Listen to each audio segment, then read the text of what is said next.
You're still watching the AM show with me, Mama View. Did I just mention my name as Mama V? Okay. With me, Gifty and Mama View Uswa. We've been doing this since 6 a.m. So we've talked about the NDC. We've talked about what the presidential candidate John Dramani Mahama wants to do. Of course, you've heard him say it himself. He's spoken to their lawyers. We've also spoken about joy learning. Now we want to talk about the port charges. I told you earlier when we started today, this morning, that I had to clear some a vehicle and I was dumbfounded the amount that I had to pay. Well, we've been hearing since yesterday that the charge of clearing goods at the port will increase by 20%. And that story has been attributed to the Ghana Standards Authority. Well, I have heard of that institution right here in the studio, Professor Dodoo, to find out if this is true. If it is, what went into it? Prof, you're welcome. Merry Christmas. Many happy returns and Happy New Year, Afishepa. Yeah, I think it's been a long time since we heard of you. Looks like you're concentrating on your job at the Ghana Standards Authority. I have been quiet, yeah. Why? I had so many things needed to fix the internal issues before coming public. Okay. But you see more of me. All right. Inshallah. So let's talk about this story. You were just telling me behind the scenes that before we came on air, this story isn't true. I would like to be categorical. Okay. 100% categorical. Import duties have not been increased. Let me repeat it slowly.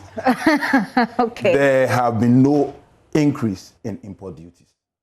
And I would actually challenge anyone who claims or says they have been import duties. But I can give you the context which has led to this story.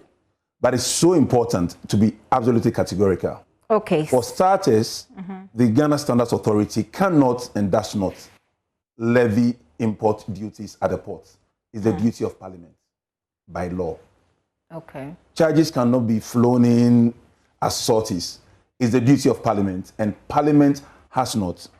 So what happened was that in 2019 December, the Standards Authority was charged to implement fees and charges for each services. And if you permit, I can read the letter to you because I think that will throw some light on why this noise has come about, unfortunately. So you were charged to put in some charges for your services as Ghana Standards Authority. Thank you very much. Okay. And they were not increases. In fact, several of them were decreases. Let's pull up that story. So this is a letter from the Ministry of Finance, dated 31st December. Review of fees and charges.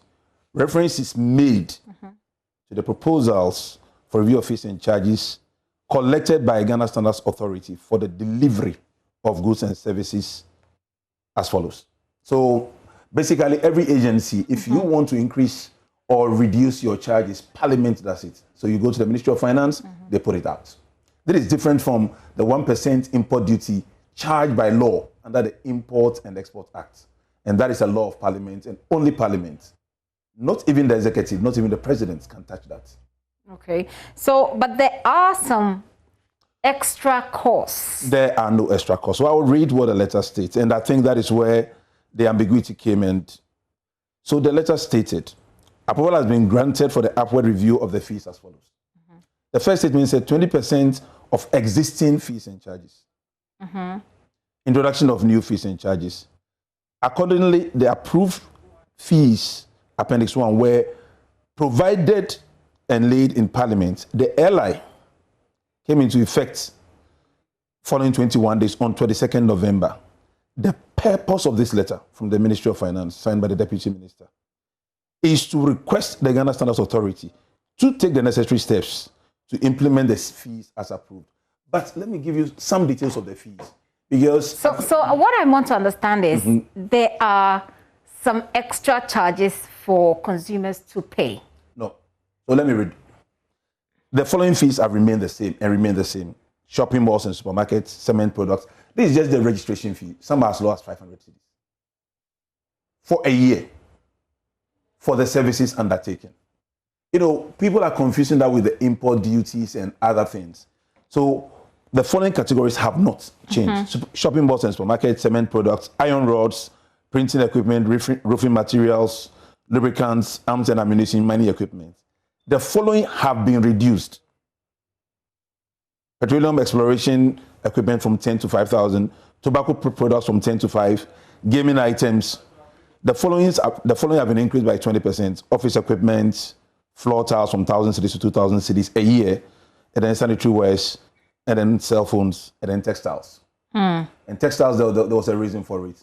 The focus is to ensure that we increase. And for textiles imported, the once a year charge moved from 500 cities to 2,000.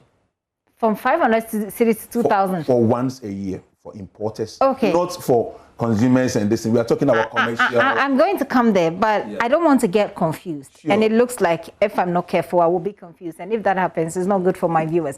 Now, this is a story on myjoyonline.com. I'm just going to quote a part of it, which quotes a letter that you wrote to freight forwarders. To all importers. All right. So it says, we bring to the attention of your institution that effective January 1, 2020, the Standards Authority will start the implementation of its new fees and charges. Approval for the fees and charges was given by Parliament in August 2019 for implementation in the year 2020. Its implementation was, however, delayed. To this end, the registration of importers per product group has increased by 20% for the annual payment. What this means is that shopping malls and supermarkets are now to register a fee of 20,000 cedis for their yearly product group. So there's certainly an increase right there. Well, I think all shopping malls can tell you what they've been paying from 2019 January till now. It remains 20%. I mean, it remains the same amount. It has not changed. So what I was explaining to you is that there are two categories of charges. There is the import duties, which have not changed. Okay. And the heading of the story was actually very misleading, because import charges, it started on Ghana Online or my GH Online, and it's come to Joy. Import duties have not increased. The prices of GSA services, goods and services, have been varied.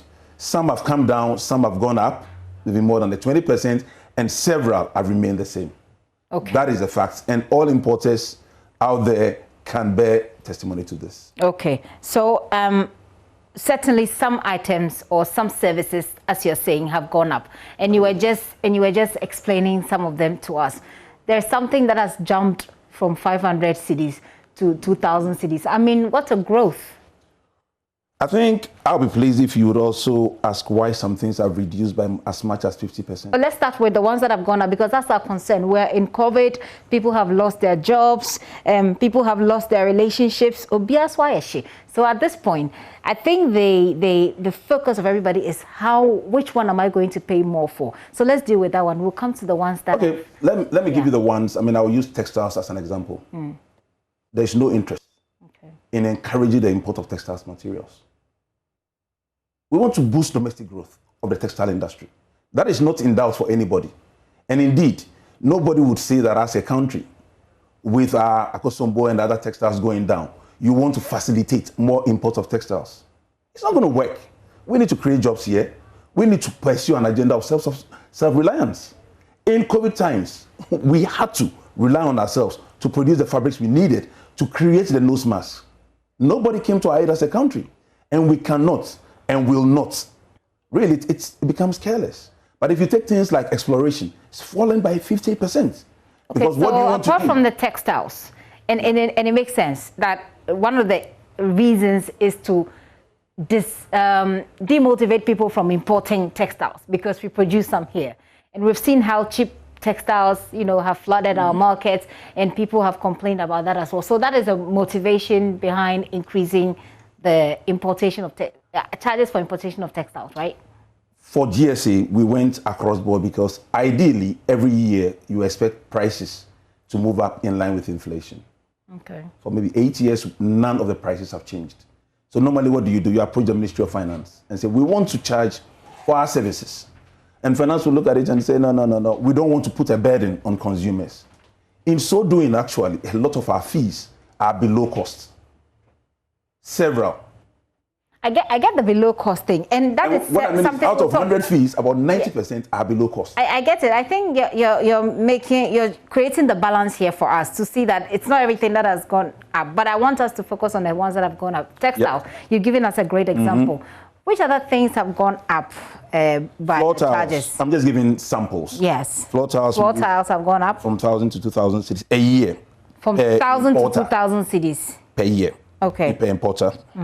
Sanitary wares. I don't even know what that. I mean, when you look in the HS code. Yeah, I mean, I'm sure those who import, you know, toilet seats, etc., bath tubs, etc. I'm sure those are okay. So and then stationery. So that's moved from. This is just a sampling. I just want to be. Yeah. So some of these things have moved up. Why? You gave me a reason why textiles, for example, those who import textiles will have to pay more. Why do people have to pay more for, you know, the bathroom things that, you know, the sanitary things that for tiles, as you are aware, in the Western region now we have the capacity to produce. Indeed, I must say that the GSA at the time would have wished most of our fees to be in line with inflation, but we were shut down by our bosses, which is fine, because every agency wants to get money to be able to do its job, but Parliament has a balance between what is fair to you and what is most important, what is fair to the consumer. Because any charge to businesses somehow will find its way to the consumers. And we are talking about commercial importers. Yeah, and even the ones that you have just done, which you say is not across the board, it will still come to consumers, because already the freight forwarders have indicated that if they have to pay more, for example, for the imports, you know, for the services, whatever it is, as you have explained it, then they are going to pass it on to the consumer. Will they also reduce their prices for those areas where fees have come down? I guess that's where the Ghana Standards Authority comes in. How will you ensure that that happens? We cannot do that. We do not have the mandate to police prices. Okay. What we would say is that we would wish that every year, in line with inflation, the cost of our goods and services will go up. But I believe seriously that GIF acted in poor taste, because it's their letter that went viral, that we were charging this, and importantly to state that import duty is very sensitive. It's very political. And indeed, on social media, the pictures used were that of the president, and he was being bashed. And that is not just unfair, but unacceptable. I mean, as a country, it's good to say, why should GSA increase its charges?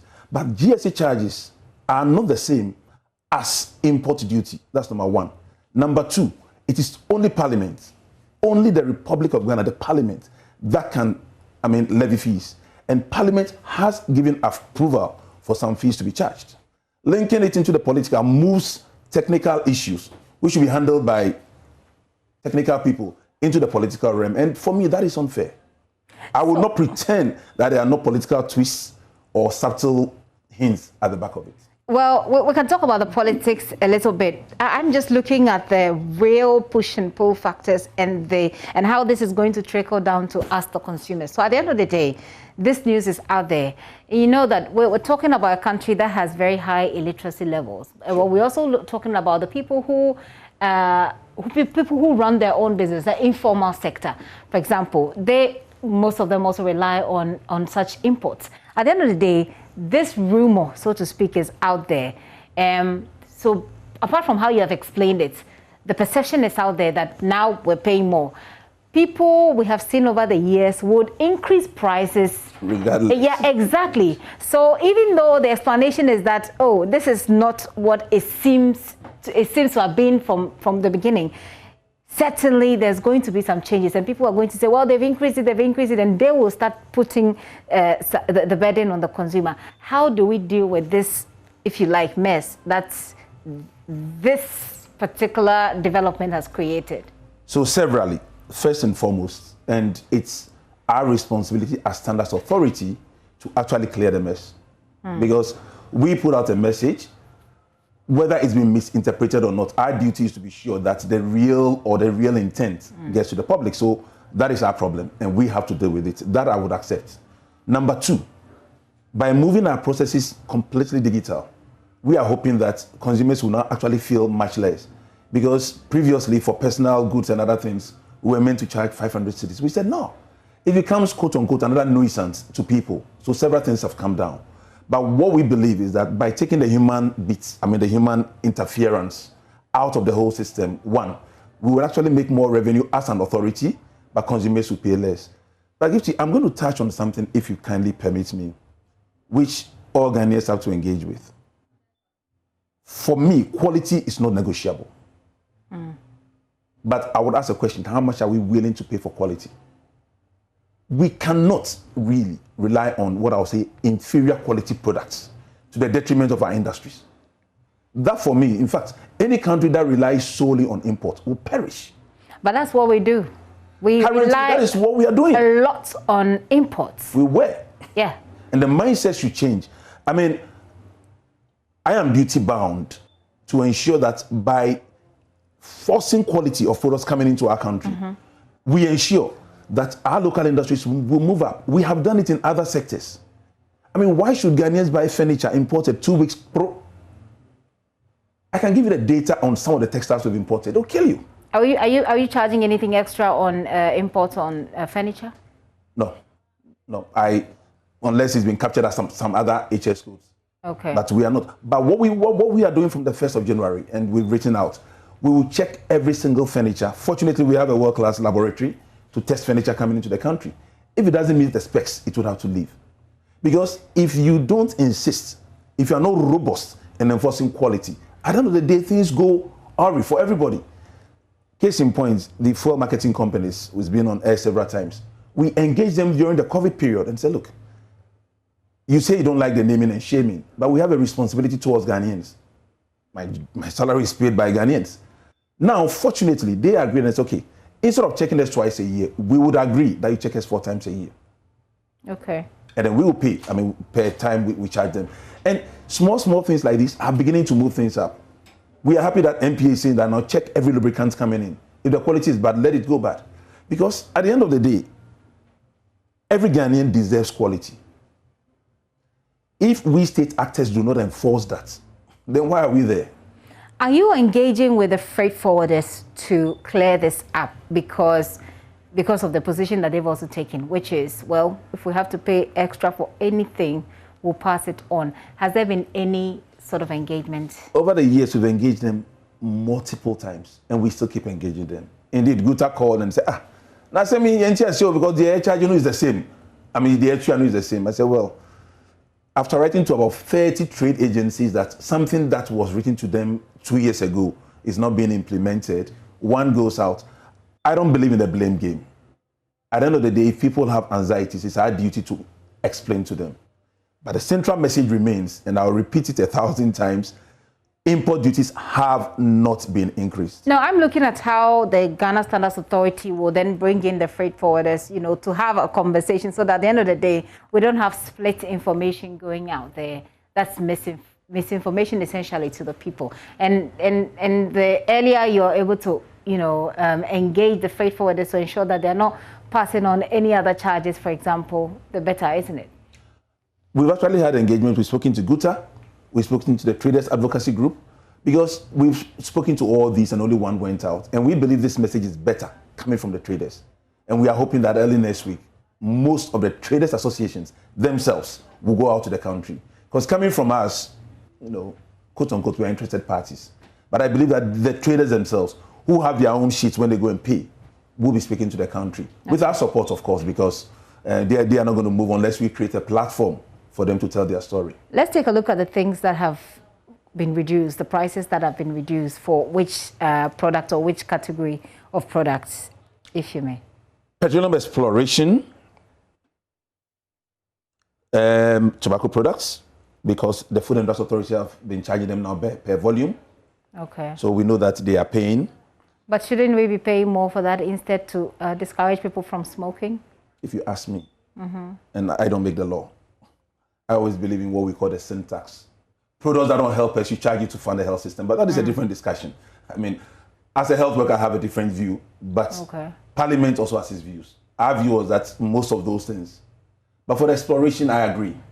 And indeed, my officers tell me about the ones. I'm not done. We'll go through the list again. So I've only given you 2 because these were the ones given, but then the ones which have remained the same are also there. Okay, you can read them to us. I mean, the ones that you have. The ones that have remained the same are the shopping malls and supermarkets. Okay. They have been 20,000 for a huge range of products. If you charge them individually, it gets ridiculously high. So 20,000 for shopping malls a year. Imports, yep. So what it means is that the shopping malls take the money from the individual stores and then they pay. No, shopping malls import And when they import, they register as importers. Okay, as a shopping mall. As a shopping mall. Okay. And if it's an individual supplying tomato maize, tomato paste, food, drinks, mining equipment, you would have been charged per product. But if you look at a shopping mall, they have 200 products. Even if it's 1,000 cities or 500, that's a lot of money. Okay. So our view is that you group everything to make it small. And so the figure has remained the same, I think, for the past 5 or 6 years. Okay, for shopping mall, 20,000 per year. The same for cement products. Okay. 5,000 a year. The same for iron rods, steel sheets, and steel coils. Okay. Still at 2,000. Printing press equipment, the same. Roofing materials, the same. Lubricants, the same. Then mining equipment, the same.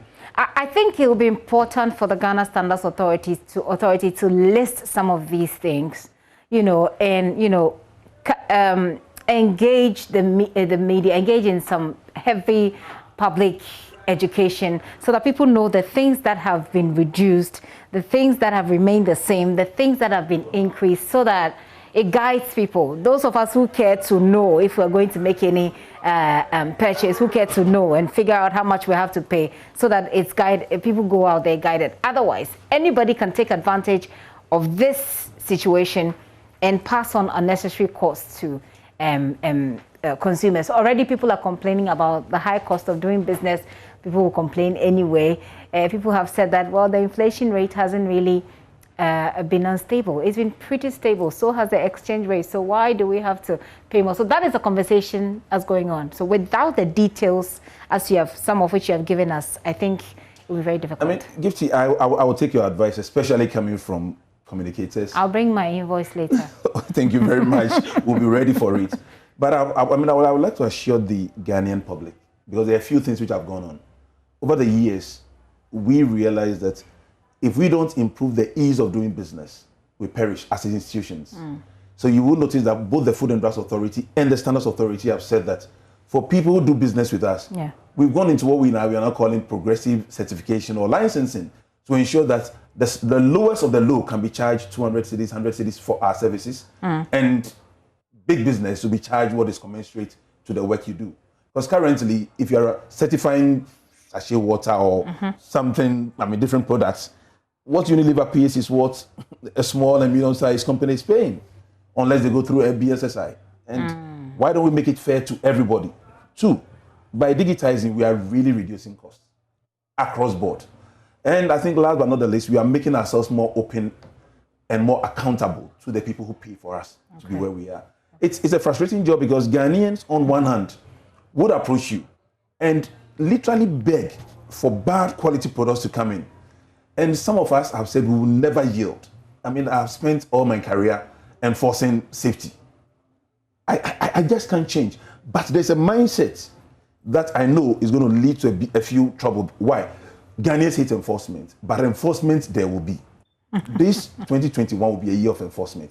Now, because people are, I don't want to use the word reckless, but dangerously so. Yeah. You have seen vehicles, I've seen vehicles where the tail light is like a headlight. Come on, in this country. And we look at it and we think it's right. We have laws, and to the extent that the laws permit us, we would enforce them. We enforce them robustly, and so be it. Well, Prof, we'll look forward to hearing more of you this year, next year, which is the year of, what do you call it? Enforcement.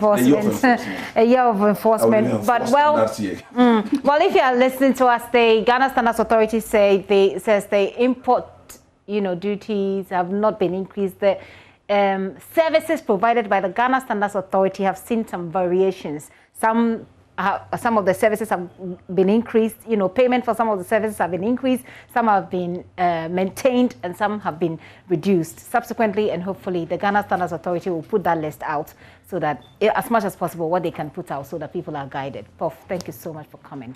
You're welcome, and Afishapa once again. Afishapa, I think that's Professor Alex Dodoo. He is the Director General of the Ghana Standards Authority. You're still watching the AM show. I'm going to take a very quick break. When I return, Mamavia Uswa Bwaje has a package. We'll tell you about it. Do stay with us.